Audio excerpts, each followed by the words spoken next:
ونعوذ بالله من شرور أنفسنا وسيئات أعمالنا من يهده الله فلا مضل له ومن يضلل فلا هادي له أشهد أن لا إله إلا الله وأشهد أن محمدا عبده ورسوله فقال الله تعالى يا أيها الذين آمنوا اتقوا الله حق تقاته ولا تموتن إلا وأنتم مسلمون وقال يا أيها الذين آمنوا اتقوا الله وقولوا قولا سديدا يصلح لكم أعمالكم ويغفر لكم ذنوبكم ومن يطع الله ورسوله فقد فاز فوزا عظيما أما بعد فإن أصدق الحديث كتاب الله وخير الهدي هدي محمد صلى الله عليه وآله وسلم وشر الأمور محدثاتها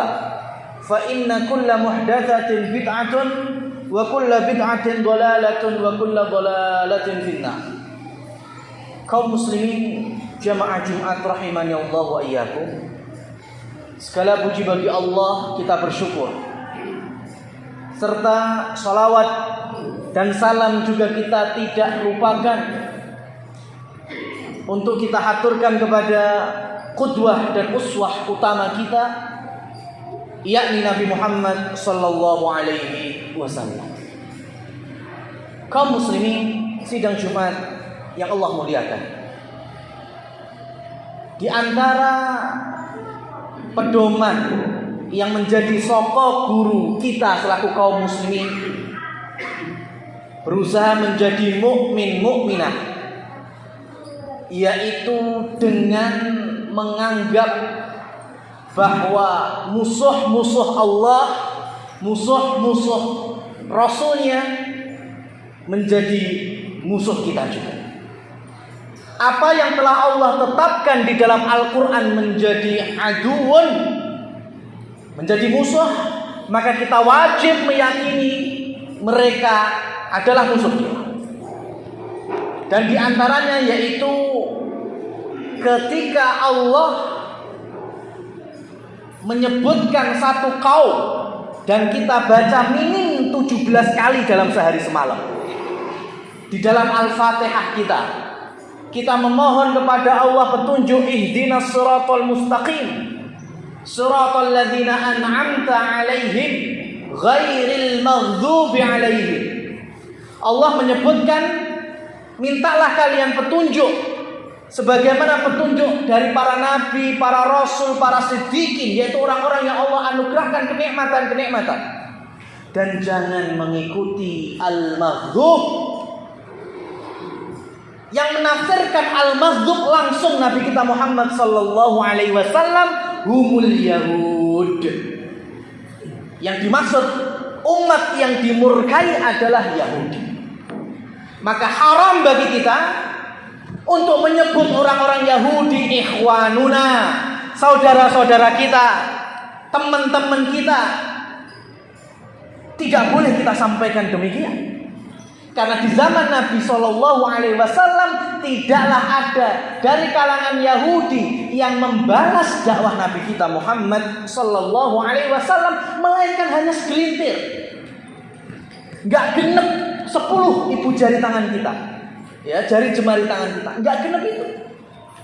Di antaranya ada Abdullah bin Salam, tapi sebagian besar mereka pasti menyelisih para nabi dan rasul yang Allah turunkan. Maka ketika kita dilarang untuk mengikuti mereka dan menganggap berkeyakinan bahwa mereka adalah musuh, maka jangan sampai kehidupan kita, terlebih kehidupan beragama kita, sama dengan mereka. Karena para ulama menafsirkan kenapa Allah memurkai mereka, di antara tanda yang paling besar karakter Yahudi, yaitu yuharrifunal kalim an mawadhi'iha. Karena orang-orang Yahudi acap kali sering merubah ayat-ayat Allah, firman Allah dari tafsir yang benar, mengikuti hawa nafsu mereka. Itulah kenapa Allah murka. Allah turunkan Taurat, Allah turunkan Injil, tetapi yang mereka ambil daripada Taurat, yang mereka ambil daripada Injil hanya yang sesuai dengan kepentingan serta hawa nafsu mereka saja. Ketika Allah mengekalkan di dalam Al-Quran, "Falimata taqtulun anbiya Allah bighairi haqqin." Kenapa kalian bisa-bisanya membunuh para nabi, membunuh para utusan Allah dengan tanpa hak? Ini ada di mana? Di Al-Quran. Siapa mereka? Yahudi. Imam Ibnu Katsir di dalam Al-Bidayah wa Nihayah yang menjelaskan, tidaklah terjadi Allah kirimkan para utusan-utusannya sehari semalam di dalam kaum Yahudi itu sejumlah 90 nabi sekian. Dan ternyata kenapa Allah turunkan sebanyak itu dalam waktu kurang dari 24 jam? Karena ketika Allah turunkan nabi ini, mereka tidak mau mengimani, bahkan membunuh. Allah munculkan nabi yang lainnya, dibunuh. Allah munculkan lagi sampai 90 sekian. Tidaklah mereka kaum Yahudi melainkan membunuh, bahkan memutilasi para nabi dan rasul. Di antaranya itu Yahya, Zakaria alaihi wassalam. Jadi kalau sekarang dari kalangan Yahudi mendzalimi kaum muslimin, membunuh anak-anak, menodai kaum-kaum muslimat mukminat, menghancurkan rumah-rumah, tempat-tempat ibadah, maka dilarang kita untuk pangkling, karena itu memang gawannya karakter orang Yahudi. Para nabi dan rasul saja mereka mutilasi, bagaimana hanya rakyat sipil? Kalau kita malah heran, pangkling, batal Al-Quran kita. Karena Allah sendiri sampai bertanya, kenapa kalian bisa-bisanya membunuh para utusan Allah tanpa hak? Dan ketika Nabi Musa alaihissalam mendakwahkan tauhid, mendakwahkan hak dengan berbagai macam mukjizat, 9 mukjizat setidaknya yang Allah sampaikan kepada kita di dalam Al-Quran, bukannya menambah keimanan, tetapi menambah kekufuran. Sampai-sampai orang Yahudi mampu berkata, "Innallaha faqirun wa nahnu aghnia." Allah itu fakir, miskin, kita orang-orang bangsa Yahudi yang kaya. Dalam firman yang lain, "Yadullah maghlulah." Tangan Allah terbelenggu. Apa artinya? Mereka katakan Allah itu pelit. Padahal Allah turunkan makanan surga, al-manna wa salwa, Allah berikan kemenangan demi kemenangan. Tapi mereka mengkufuri semua itu. Bahkan mereka mampu mengatakan tangan Allah terbelenggu, artinya Allah pelit. Tetapi yang menjadi catatan adalah sekufur-kufurnya bangsa Yahudi, mereka masih mengatakan yadullah, tangan Allah. Artinya sekafir-kafirnya orang Yahudi, mereka masih meyakini Allah punya tangan. Dan di dalam syariat Nabi Muhammad SAW, Allah sampaikan dalam Al-Quran, Allah punya tangan, Allah punya wajah. Allah yastawi alal arsh, Allah bersemayam di atas arsh. Allah turun di setiap sepertiga malamnya di langit dunia untuk memberikan ampunan, untuk mendengarkan semua hajat. Tapi ternyata di antara kaum muslimin malah tidak menerima kalau Allah punya tangan, Allah punya wajah, Allah berada di atas arsy. Maka karakter semacam ini tidaklah lebih dibandingkan karakter Yahudi. Jangan berkata Allah punya tangan. Kalau berkata Allah punya tangan berarti Allah seperti makhluk. Siapa bilang? Kita tetap meyakini laisa kamitslihi syai' wa huwas samiul basir. Tidaklah Allah itu bisa diserupakan dengan siapapun itu, apalagi dari makhluk-makhluknya. Tetapi kita wajib mengimani kalau Allah sudah mengatakan langsung Allah punya tangan, ya sudah kita mengimani punya tangan, tanpa harus membayangkan bagaimana bentuknya, bertanya-tanya punya jari atau tidak. Haram. Tetapi iman terhadap tangannya Allah wajib. Bayangkan sekarang, saya jamaah punya tangan. Mohon maaf, ketak yang duwe tangan, Mas. Tapi apakah kita ridho tangan kita disamakan dengan tangan kera? Kita semuanya paham, kita punya tangan, kera monyet punya tangan. Tapi tangan kita sama dengan tangan hewan itu beda. Ini perbandingan baru makhluk dengan makhluk. Apalagi kita sedang membandingkan makhluk dengan Khalik Sang Pencipta. Maka akal kita nggak nyanda. Maka Islam cuma membawa imani saja. Dan nggak perlu dirubah-rubah. Jangan dikatakan Allah punya tangan. Tangan Allah artinya kekuasaan, kedikdayaan. Mana di kalangan sahabat yang memaknai semacam ini? Tidak ada. Kemudian ketika ditanyakan Aina Allah, di manakah Allah? Jangan tanya di mana Allah. Nggak boleh. Kenapa? Karena nanti kalau kita bertanya Allah, mesti kita meyakini Allah itu punya tempat. Padahal Allah itu nggak butuh tempat. Bayangkan kalau kita nggak boleh bertanya Aina Allah, di mana Allah, maka bagaimana dengan Nabi Muhammad? Nabi Muhammad SAW bertemu dengan budak wanita. Nabi bertanya, Jariyah, di manakah Allah? Siapa? Dua pertanyaan. Di manakah Allah dan siapa aku? Budak perempuan menjawab, Allah fis sama. Allah itu ada di atas langit. Dan engkau adalah utusan. Apa kata Nabi Muhammad? Innaha mu'minatun. Sesungguhnya budak ini perempuan yang mukminah. Nabi yang bertanya Aina Allah. Kenapa kita nggak boleh bertanya Aina Allah? Karena di dalam Al-Quran 7 ayat Allah mengatakan sendiri, Yastawi 'alal arsh. Allah bersemayam di atas arsh. Dan seluruh para ulama sirah Nabi mengkisahkan bagaimana Isra Mi'rajnya Rasul ke Sidratul Muntaha untuk berjumpa dengan siapa? Allah. Kenapa kita nggak boleh untuk meyakini Allah berada di atas arsh? Nanti Allah butuh tempat. Siapa bilang Allah butuh itu semuanya?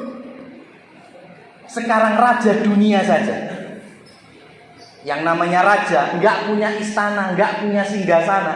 Kalau sudah raja ya kita hormat, tetap labelnya dan titelnya raja, sultan.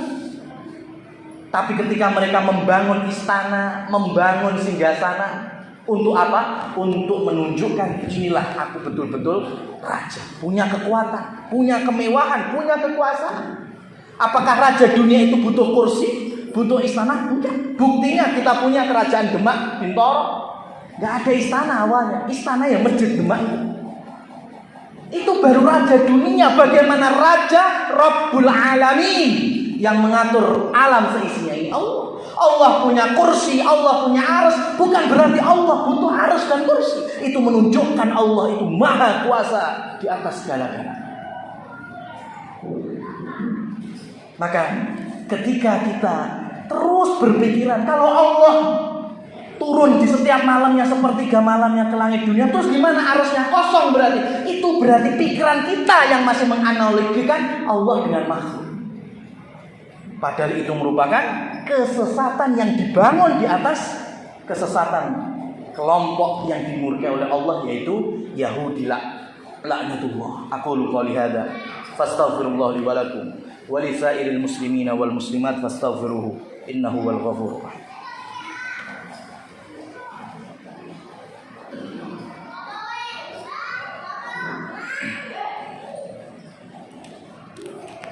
Alhamdulillah wassalatu wassalamu ala Rasulillah wa ala alihi wa mawala wa la haula wa la quwwata illa billah, amma ba'd.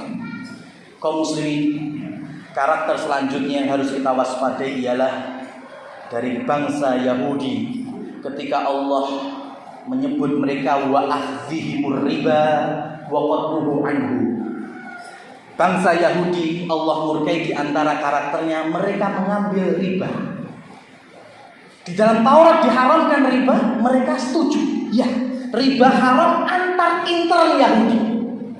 Tapi kalau di luar bangsa Yahudi, mereka menghalalkan sistem riba. Itulah kenapa Al-Quran menyebut wa ahdihim, mereka mengambil sistem ribawi untuk siapa? Untuk Imam Yahudi. Dan itu menyebar. Mereka berikan bunga dari pinjaman, mereka cari berbagai macam hilah liciknya. Mereka naikkan sistem-sistem ribawi dengan bunga-bunga 2,5% sampai 3%. Dan itu merajalela di lembaga-lembaga keuangan yang ada di link-link mereka, baik itu di benua Eropa, Amerika, dan lain sebagainya. Bayangkan jamaah kaum muslimin yang dirahmati Allah, ketika sistem riba yang dibawa oleh Yahudi dengan bunga 2,5 sampai 3% itu masuk ke negeri kita, dengan adanya lembaga keuangan ribawi juga, dengan memberikan bunga 2,5% sampai 3%, tapi ternyata masih ada dalam kurung pinjaman lunak. 2,5% sampai 3% di kita itu masih ada dalam kurung pinjaman lunak. Lunak, Mas. Pendiri riba, pengusung riba 3% itu standarnya, mentok. Di kita masih dibilang lunak. Sehingga ada sampai 5%, 7%. Maka tidaklah salah ketika lisan ini mengucapkan sistem yang ada di sini Yahudi plus. Lebih mengerikan. Dan Rasul SAW telah mewanti-wanti, jika tabaya'un bil inah, kalian telah melakukan sistem jual beli ribawi dan kalian lebih mengutamakan pertanian dan peternakan daripada urusan akhirat, wa taraktumul jihad, kalian akhirnya tidak mau berjihad, sallallahu alaikum, maka niscaya Allah rendahkan, Allah lemahkan kalian. Dan obatnya cuma satu, hatta tarji'u ila dinikum, sampai kalian kembali kepada agama kalian. Kembali memegang tauhid, kembali memegang akidah sebagaimana yang Rasul ajarkan, kembali bermuamalah, berinteraksi sebagaimana yang Rasul ajarkan. Cuma itu. Dan kelak kita pun akan menang bersama kaum muslimin yang lainnya, dipimpin oleh Imam Mahdi, melawan siapa? Yahud. Ketika kaum musliminnya layak untuk disebut ya muslim, ya Abdullah, wahai muslim, wahai Abdullah, hamba Allah. Aku lupa lihada. Allahumma salli wa sallim ala Muhammad wa ala ali Muhammad kama sallaita ala Ibrahim wa ala ali Ibrahim innaka Hamidum Majid. Allahumma ighfir lil muslimina wal muslimat walil mu'minina wal mu'minat al ahya'i minhum wal amwat innaka sami'un qaribun mujibud da'wat ya qadiyal hajat. Allahumma ya muqallibal qulub tsabbit qulubana ala dinik wa ya musarrifal qulub sarrif qulubana ila ta'atik. Allahumma a'izzal Islam wal muslimin, Allahumma a'izzal Islam wal muslimin, Allahumma dammir a'da'ad-din, Allahumma aslih wulata umurina, Allahumma ij'al khaira wulata umurina ya rabbal alamin. Rabbana zalamna anfusana wa illam taghfir lana wa tarhamna lanakunanna minal khasirin. Rabbana atina fid dunya hasanah wa fil akhirati hasanah wa qina adzabannar. Wa sallallahu ala nabiyyina Muhammad wa akhiru da'wana anil hamdulillahi rabbil alamin. Aqimissalah.